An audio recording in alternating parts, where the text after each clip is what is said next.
घर छोड़कर जाने के बाद वसुधा की जिंदगी में एक ऐसा तूफान आने वाला था जिसकी उसने कभी कल्पना भी नहीं की थी। चौहान हवेली की दहलीज से बाहर निकलते समय उसकी आंखों में आंसू थे, लेकिन दिल में एक चुप्पी, एक टूटन। जैसे भरोसा, सम्मान और रिश्ते सब कुछ एक पल में बिखर गया हो। उसके हाथ में वह प्रॉपर्टी के पेपर थे जिन्हें उसने पहली बार नहीं बल्कि आखिरी बार मजबूरी में छुआ था। वह कुछ जीतकर नहीं, सब कुछ हारकर जा रही थी। पीछे से चंद्रिका की आवाज ने उसे रोक लिया।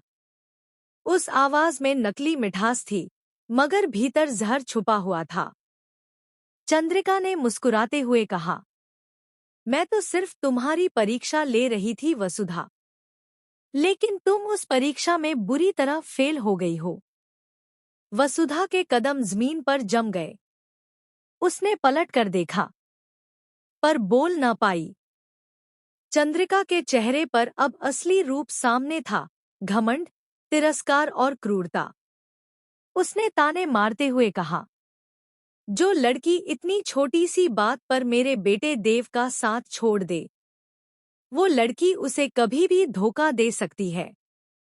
तुमने साबित कर दिया वसुधा कि तुम सिर्फ एक नौकरानी हो और उसी नीच जाति से आती हो। ये शब्द वसुधा के दिल को चीरते चले गए।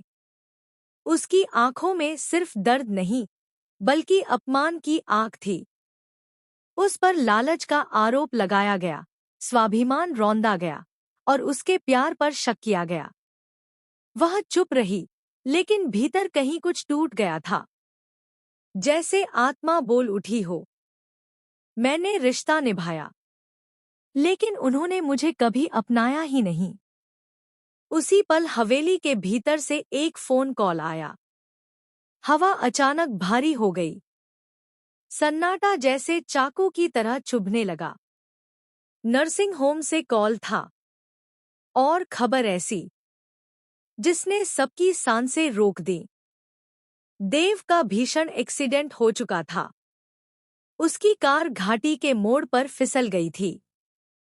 ड्राइवर बेहोश, देव खून से लथपथ, हॉस्पिटल में जिंदगी और मौत के बीच झूल रहा था। चंद्रिका के हाथ से कंगन गिर पड़ा। वह चीख उठी, देव, मेरा बेटा। अब उसके हर आरोप, हर ताना, हर कठोर शब्द उसी पर उलटने लगे, जिसे वह घर की लक्ष्मी कहने से इनकार करती थी। वही आज उसके बेटे की सांसों की डोरी थी। डॉक्टर के शब्द दिल पर चोट बनकर उतरे। तुरंत खून चाहिए, वरना स्थिति क्रिटिकल हो सकती है। हैरानी की बात यह थी, देव का ब्लड ग्रुप घर में किसी का नहीं मिला। सिर्फ एक इंसान का मिला था, वसुधा का।